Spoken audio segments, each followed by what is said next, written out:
Guys, okay, so today I have got a concealer for you. This is the $2 e.l.f.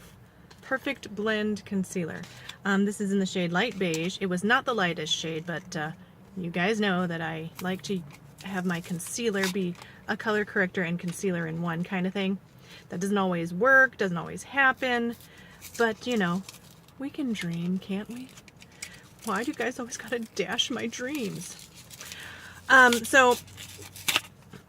I tried recently I think it was a $5 e.l.f. concealer, 16 hour, something along those lines, and it was okay. The problem was that it was kind of it had a lot of coverage, but it was kind of weird because it was almost like, in order to get anything to look halfway decent, like you had to keep blending and blending it. It wasn't so much that it had good coverage, but it just would spread and spread and spread, and as you're spreading it out, the coverage went down. So you had to spread it, or else it would just be like a glob of concealer on your eye. So I don't know, I was not the biggest fan of that.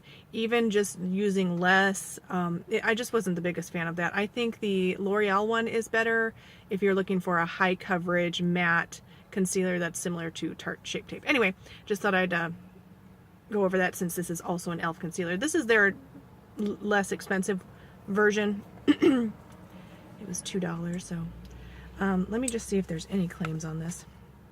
Provides smooth, natural looking coverage, helps hide complexion imperfections and even out skin tone. So not many claims, but you know. Let's just see. Guess we'll do the dark eye. Okay, so the shade actually looks really good for color correcting. It's kind of got a little bit of a peachy tone. And even though my under eyes are not blue toned, they're brown. Excuse me.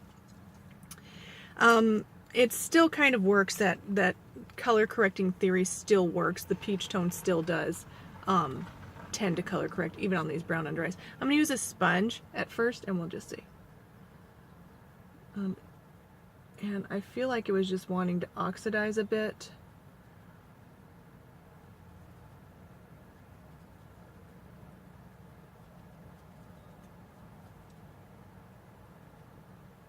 And it is actually looking very dewy.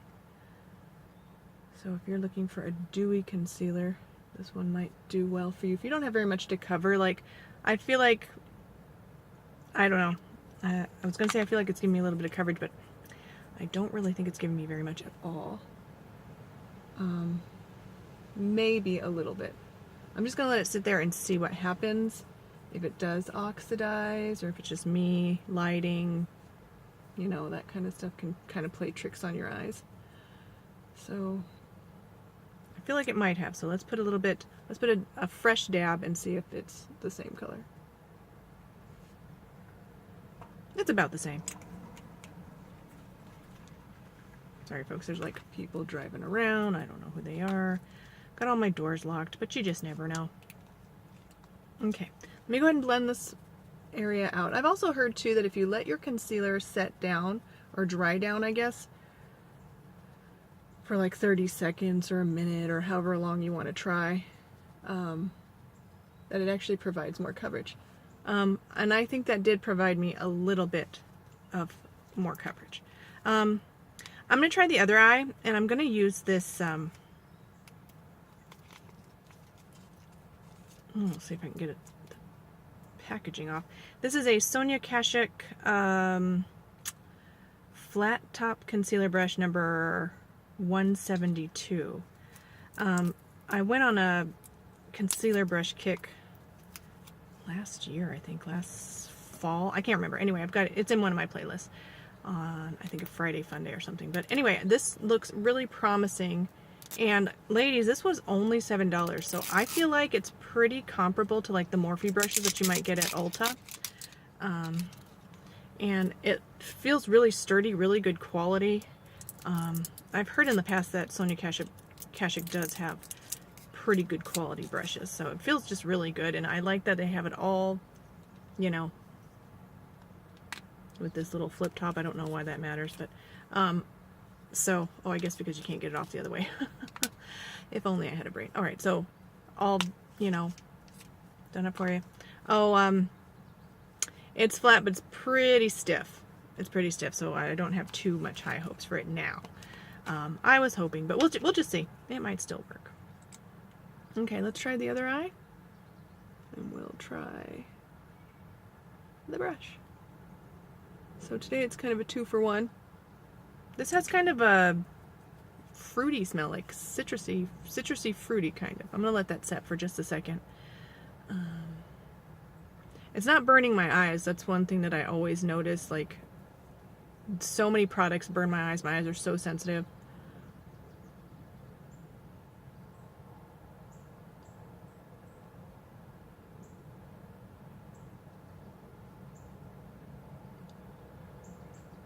Okay. Okay, this brush is it's a little bit pokey.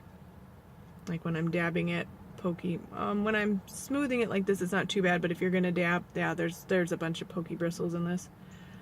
I mean, it felt soft to the touch, but yeah, every time I do that, it's a little bit pokey. All right, so I would say that maybe a concealer like this would be good for no makeup days. If you just want, you know, a little something, but not much.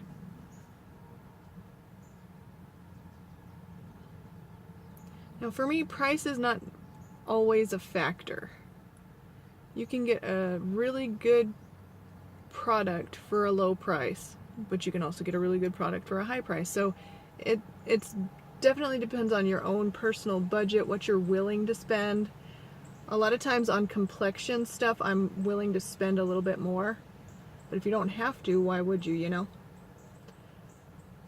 Color cosmetics such as eyeshadows, blushes, anything that's a color cosmetics, I probably would not spend a high price tag on, because there are just so many good ones that are inexpensive, and you can just find them so readily and so easily. Okay, so first impression, this brush is not terrible, but it's just not really what I'm looking for. It is a little bit pokey. It's soft, but I think it's just maybe too firm. And aside from the pokiness, like, they might not all be this way. This might just be one that's a little bit pokey, and that's just what happens sometimes. So I do kind of like this format though, because then you can travel with these, or you can set them however you're going to set your brushes up, and then you can protect the brush head with this little cap. You can obviously just get rid of it if you like, but I kind of like that that's there. I think that's nice, a nice touch.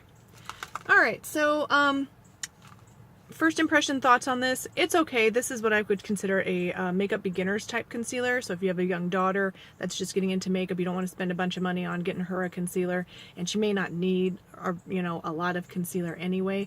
Let me try it on a blemish. Sometimes young girls have blemishes, so let's just see. I can't expect that this is going to do very much. Oh, sorry. There we go. Can you see?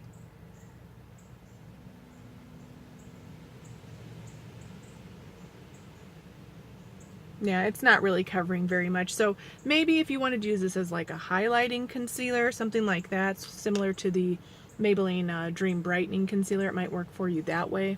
But it's not really covering blemishes. It's not really covering my dark circles.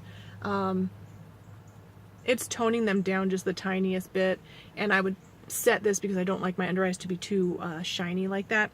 But all right, I will wear this for the rest of the day. Update my thoughts in the description below. As a first impression, it's okay. Not for me though. I will not be keeping this because it's for me and my skin and my needs, it's just worthless to me at this point.